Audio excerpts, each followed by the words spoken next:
Hi అండి, నమస్తే. ఈరోజు వీడియోలో నేను ఒక స్పెషల్ రెసిపీని మీకు ప్రజెంట్ చేస్తున్నానండి. మీరు ఇంతవరకు అసలు ఎప్పుడు ఎక్కడ తినుండరు అనమాట, అంత బాగుంటుంది. ఇదేంటంటే మసాలా సాంబార్ అండి. అన్నంలోకి, ఇడ్లీ దోశల్లోకి సూపర్గా ఉంటుందండి. మీరు తప్పకుండా ట్రై చేసి నాకు ఫీడ్బ్యాక్ పంపించండి. అలాగే ఈ రెసిపీని మీ ఫ్రెండ్స్కి, ఫ్యామిలీకి షేర్ చేయండి. అలాగే నా ఛానల్ని సబ్స్క్రైబ్ చేసుకుని పక్కనే ఉన్న బెల్ ఐకాన్ని క్లిక్ చేస్తే ఇలాంటి స్పెషల్ రెసిపీస్ అన్నీ మీకు వెంటనే నోటిఫికేషన్స్ వస్తాయి.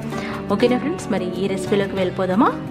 ముందుగా మనం ఒక చిన్న కప్పుతో కొలుచుకోండి కందిపప్పుని. అది 50 గ్రాములు ఉంటుంది. డ్రై రోస్ట్ చేసుకోవాలి, అంటే నూనె వేయకుండా ఒక 2 నిమిషాలు లో ఫ్లేమ్లో వేయించుకోవాలి. మంచి స్మెల్ వచ్చేంత వరకు వేయించుకొని దాన్ని ఒక గిన్నెలోకి తీసుకొని బాగా కడుక్కోవాలి. కడిగిన తర్వాత మనం తీసుకున్న కప్పుకి 4 కప్పుల నీళ్లు పోసుకోవాలి. నీళ్లు పోసుకొని అరగంట వరకు నానబెట్టుకోవాలి. నానబెడితే పప్పు తొందరగా ఉడుకుతుందనమాట. ఇప్పుడు మీకు కావాల్సిన వెజిటబుల్స్ అన్నీ తీసుకోండి. ఇక్కడ నేను బెండకాయలు, మునక్కాయలు, వంకాయలు, అలాగే ఉల్లిపాయ, పచ్చిమిర్చి, టమాటా, దొండకాయలు తీసుకున్నాను. అలాగే వీటితో పాటుగా మీరు క్యారెట్స్, సొరకాయ, ఇంకా చిలకడ దుంప అంటారు కదా, అవి కూడా వేసుకోవచ్చు. మీకు నచ్చినవి ఏవైనా వేసుకోవచ్చు అండి. ఇక్కడ నాకు అందుబాటులో ఉన్న వాటితోనే నేను చేస్తున్నాను. ఇప్పుడు కుక్కర్ తీసుకొని బాగా నానిన కందిపప్పుని వేసుకోవాలి. ఆల్రెడీ మనం కావాల్సిన నీళ్లు పోసేసాం కాబట్టి ఇంకా ఎక్స్ట్రా వాటర్ పోయాల్సిన అవసరం లేదు. చూసారు కదా, కందిపప్పు చాలా బాగా నాని ఉంది. ఇప్పుడు కుక్కర్లో 1/2 టీ స్పూన్ పసుపు వేయాలి. పప్పు తొందరగా ఉడకటానికి 1 టేబుల్ స్పూన్ నూనె వేయాలి. కుక్కర్ మూత పెట్టేసి మీడియం ఫ్లేమ్లో పెట్టి 4 విజిల్స్ వచ్చేంత వరకు ఉడికించుకొని ప్రెషర్ పోయేంత వరకు వెయిట్ చేయాలి. ఈలోపుగా నెక్స్ట్ ప్రాసెస్ చేసుకుందాం. ఒక గిన్నెలో 100 ml వాటర్ తీసుకొని ఒక నిమ్మకాయ సైజ్ అంత చింతపండు, అలాగే 2 టేబుల్ స్పూన్ల బెల్లం, 1/2 టీ స్పూన్ పసుపు వేసి నీళ్ళలో నానబెట్టుకోవాలి. అది ఒక 10 నిమిషాలు నానిన తర్వాత ఈ విధంగా బాగా స్క్వీజ్ చేసి పక్కన పెట్టుకోవాలి. ఇది ఒక సీక్రెట్ టిప్ అండి, చింతపండు బెల్లం రసం అనమాట. ఇప్పుడు మనం 1.5 లీటర్ల నీళ్లు తీసుకొని అందులో మనం కట్ చేసి పెట్టుకున్న వెజిటబుల్స్ అన్నీ వేసుకోవాలి. మీకు నచ్చినవన్నీ వేసుకోండి. ఇక్కడ నాకు సొరకాయ, క్యారెట్, చిలకడ దుంప దొరకలేదనమాట. సో దాంట్లో కొంచెం పసుపు, కొంచెం ఉప్పు వేసుకోవాలి. ఇప్పుడు ఈ బాండిని పొయ్యి మీద పెట్టుకొని బాగా మరిగించుకోవాలి. దాదాపు 15 నిమిషాలు మీడియం ఫ్లేమ్లో మరిగించాలి. ఇక్కడ నేను దోసకాయలు కూడా వేస్తున్నానండి. దోసకాయలు మరింత రుచినిస్తాయండి సాంబార్లో. మీరు తప్పకుండా దోసకాయ ముక్కలు కూడా వేసుకోండి. ఇక్కడ నేను పెద్ద ముక్కలుగా కట్ చేసుకున్నాను. ఇప్పుడు వీటిని ఈ విధంగా బాగా మరిగించుకోవాలి, అంటే ఈ కూరగాయల దినుసులన్నీ మరగాలి. ఇప్పుడు మనం సీక్రెట్ సాంబార్ మసాలా పొడి రెడీ చేసుకుందామండి. దానికోసం ఒక ప్యాన్ తీసుకొని అందులో 1 టేబుల్ స్పూన్ ధనియాలు వేయాలి.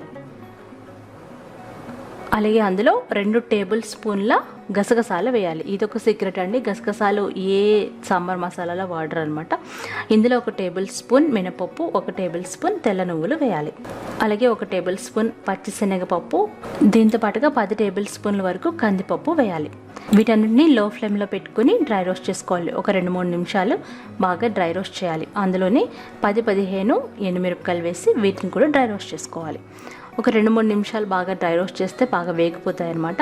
అందులో 1 అంగుళం దాల్చిన చెక్క, 2 లవంగాలు వేయాలి. ఇవేనండి మసాలా సీక్రెట్స్ అనమాట. మసాలాలు కూడా వేసిన తర్వాత బాగా డ్రై రోస్ట్ చేసి చల్లారబెట్టుకోవాలి. చల్లారిన తర్వాత మెత్తని పౌడర్ లాగా గ్రైండ్ చేసి పక్కన పెట్టుకోవాలి. ఇది ఒక 3 నెలల వరకు గాజు సీసాలో పెట్టుకుంటే చాలా ఫ్రెష్గా ఉంటుందండి. ఈ సాంబార్ మసాలా స్టోర్ చేసుకొని మీరు తర్వాత వాడుకోవచ్చు. ఈ లోపుగా మన వెజిటబుల్స్ అన్నీ బాగా ఉడికిపోతాయి అనమాట. ఒకసారి మీరు చెక్ చేయండి. ఇప్పుడు మనం ఉడికించి పక్కన పెట్టుకున్న పప్పుని బాగా మ్యాష్ చేసుకోవాలి. ఎప్పుడైనా సాంబార్లో కానీ, పప్పుచారులో కానీ, పప్పులో కానీ మనం కళ్ళుప్పు వేస్తే బాగుంటుందన్నమాట. ఇక్కడ నా దగ్గర ఉంది, అందుకని తగినంత కళ్ళుప్పు వేస్తున్నాను. అదేనండి రాతి ఉప్పు, సముద్రపు ఉప్పు. ఇది లేకపోతే సాల్ట్ కూడా వేసుకోవచ్చు. ఇలా బాగా కలిపేసి ఇప్పుడు అందులో మనం ఆల్రెడీ ఉడికించి పక్కన పెట్టుకున్న వెజిటబుల్స్ని మిగిలిన నీళ్ళతో సహా వేసేయాలి. మొత్తం వేసేసి ఇప్పుడు అందులో ఎక్స్ట్రా వాటర్ వేసుకోవాలి. ఎక్స్ట్రా మీకు ఎంత పలుచగా కావాలో అంత వేసుకోవచ్చు. ఇక్కడ నేను దాదాపు ఒక 1/2 లీటర్ వరకు వేసాను అనమాట. ఇందులో చింతపండు, బెల్లం గుజ్జు తీసాం కదా, ఆ వాటర్ కూడా పోసేసేయాలి. ఇప్పుడు ఈ సాంబార్ని మరొక 10 నిమిషాలు బాగా మరిగించుకోవాలి. చూసారు కదా, చక్కగా మరుగుతుంది. ఇప్పుడే మీరు రుచి చూసుకొని అవసరమైతే మీరు చింతపండు గుజ్జు వేసుకోవచ్చు, అలాగే ఉప్పు కూడా వేసుకోవచ్చు. ఏది సరిపోతుందో అది వేసుకోవచ్చు. ఆఖరిగా ఇందులో 3-4 టేబుల్ స్పూన్ల సాంబార్ పొడి వేసుకోండి. సాంబార్ పొడి వేసిన తర్వాత ఒక 5-6 నిమిషాలు సాంబార్ మరిగించుకోవాలి. అప్పుడే ఈ మసాలా పొడి అంతా సాంబార్కి పడుతుంది. చాలా టేస్టీగా ఉంటుందండి. మీరు తప్పకుండా ట్రై చేయండి. అలాగే ఇడ్లీ దోశల్లోకి సూపర్గా ఉంటుంది, అన్నంలో కూడా చాలా బాగుంటుంది. సాంబార్ మరిగేటప్పుడే అందులో కరివేపాకు, కొత్తిమీర కూడా వేసుకొని మరిగించుకోండి. ఇలా సాంబార్ మరుగుతున్నప్పుడు మాత్రం ఇల్లంతా గుమగుమలు ఆడిపోతుందండి, చాలా బాగుంటుంది. మన పక్కింటి వాళ్ళు కూడా అడుగుతారనమాట ఏం చేస్తున్నారని. బాగా మరిగించుకున్న తర్వాత పోపు పెట్టుకుందాం. పోపు కోసం నూనె కానీ నెయ్యి కానీ తీసుకొని అది వేడైన తర్వాత మామూలుగా ఆవాలు, జీలకర్ర, మినపప్పు, శనగపప్పు, దంచుకున్న వెల్లుల్లి రెబ్బలు, ఎండుమిరపకాయలు, అలాగే కరివేపాకు ఇవన్నీ వేసుకోవాలన్నమాట. నార్మల్గా మనం ఎలా అయితే పోపు వేస్తామో అవన్నీ వేసుకోవాలి. ఈ పోపులో 2 పచ్చిమిరపకాయలు, కరివేపాకు, కొత్తిమీర వేసి ఆ తర్వాత చిటికెడు ఇంగువ వేసుకోవాలి. ఈ పోపు చక్కగా వేగాలన్నమాట.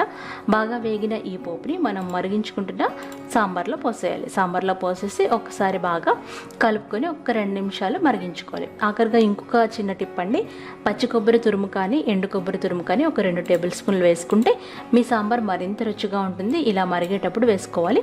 ఒకవేళ మీకు ఇష్టం లేకపోతే ఈ తురుము వేయాల్సిన అవసరం కూడా లేదండి. కానీ పచ్చి కొబ్బరి కానీ ఎండు కొబ్బరి కానీ వేస్తే సాంబార్ ఇంకా టేస్టీగా ఉంటుంది. నేనైతే రికమెండ్ చేస్తున్నాను అనమాట. ఇలా బాగా మరిగిన తర్వాత సర్వ్ చేసుకోవడమే. చాలా సూపర్గా ఉందండి. మీరు ఓకే ఫ్రెండ్స్, ఈ రెసిపీని మీరు తప్పకుండా ట్రై చేయండి. ఈ వీడియో మీకు నచ్చినట్లయితే లైక్ చేయండి, షేర్ చేయండి, కామెంట్ చేయండి. నా ఛానల్ని సబ్స్క్రైబ్ చేసుకోండి. అలాగే పక్కనే ఉన్న బెల్ ఐకాన్ని క్లిక్ చేస్తే నా నోటిఫికేషన్స్ అన్నీ మీకు వస్తాయి. అలాగే మీరు ఈ రెసిపీ ట్రై చేసి మీకు ఎలా వచ్చిందో తప్పకుండా కామెంట్ చేసి చెప్పండి. Bye bye.